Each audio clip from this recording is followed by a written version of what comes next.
Seafood boil mukbang. I love a good seafood boil, and I'm so excited to share this recipe with you. Let's go. So I'm going to start with a sheet lined with aluminum foil, and I'm going to add my green lip mussels to the pan.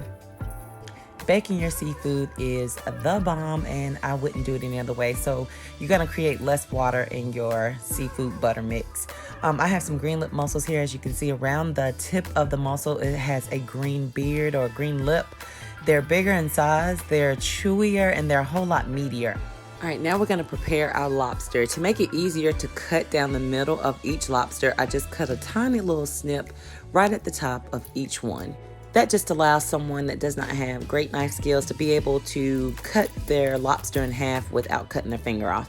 And the reason I cut them in half is if you don't want to spend a lot of money on lobster, you can just cut them in half, and each person has a half of a piece, and that is more than enough for anybody to eat. So instead of 3 lobster tails, you end up with 6. Now we're just going to pop those open so that we can bake the lobster as well. All right, now we're going to prepare. I have about 2 pounds of shrimp here, of the jumbo shrimp, and you want a lot of shrimp because most people are going to eat shrimp. If they don't have a lobster tail or a mussel, you want to have a variation of all seafood, but get about 2 to 3 pounds of shrimp. And I'm just going to add some olive oil to that with salt and pepper and just toss that around until I'm ready to put that on the sheet pan. All right, while you have everything else marinating and waiting, we're going to go ahead and steam our blue crab. Yes, steam. Do not boil. Only just place a cup of water in a pot with some Old Bay and put your blue crab in there. You don't want to overcook these because the meat will get super mushy. And if you're afraid to put the blue crab in the pot, stick them in the freezer for a bit and they'll die before you add them to the hot water. Now they're all in. Okay, back to the lobster. We're going to do the exact same thing that we did to our shrimp. So I'm going to just season my lobster tails with salt. I don't add pepper to lobster. I think it just gives it a really bad flavor. And then I'm going to put about 2 tablespoons of butter in between each split lobster tail. And that just keeps it moist while it's baking, and it gives the lobster a great flavor.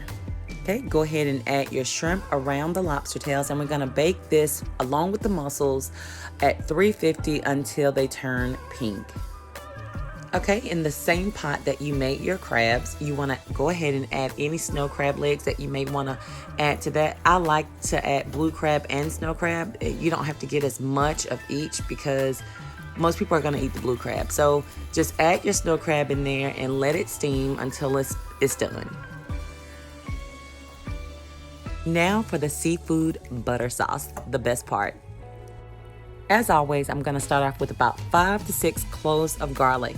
Now, if you don't like garlic, you don't have to use it, but I would at least use 1 clove of garlic, and you're just going to mince that till it's super fine, and you really want it super fine because you don't want someone to bite into a large chunk.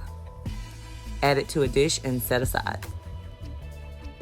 Okay, now we're going to add 3 sticks of butter, not margarine, but butter. And I know it seems like a lot, but you're going to use this as a dipping sauce, and you're going to pour it over your crab.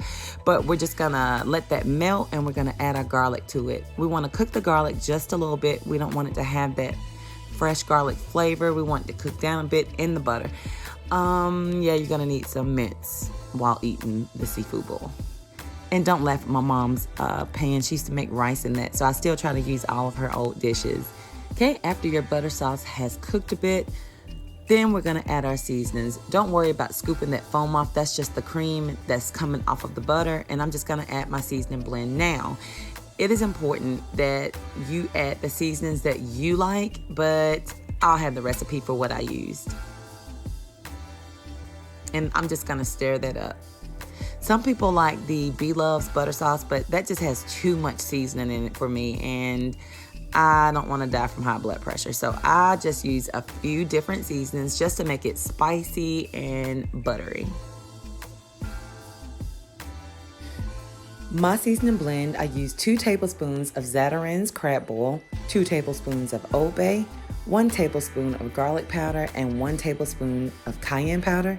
I also use 1 tablespoon of onion powder, 2 tablespoons of dehydrated onion, 1 tablespoon of gochujang powder, and chili oil. But keep in mind, you add whatever seasonings you think would be great to your butter sauce. Just let that bubble and cook, stir.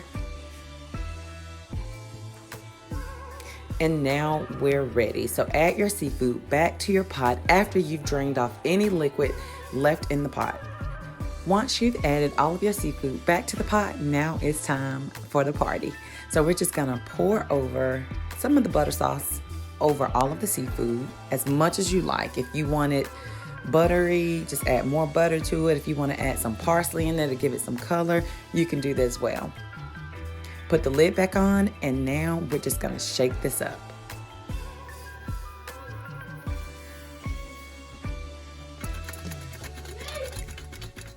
Shake it up real good because you want that butter to be over every crevice, over every mussel, every shrimp.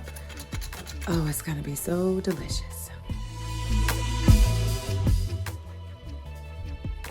Oh my gosh, it looks so amazing. Look at that seafood boil.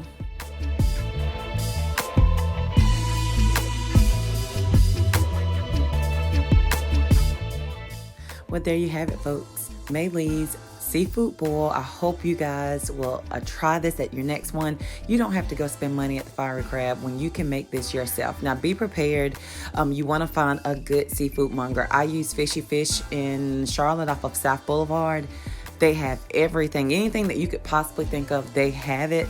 But don't go to Bilo or to a grocery store to buy your seafood. You're not gonna get the same quality. So if you really wanna, spend the extra money on having a good seafood boil, I encourage you to use good quality seafood.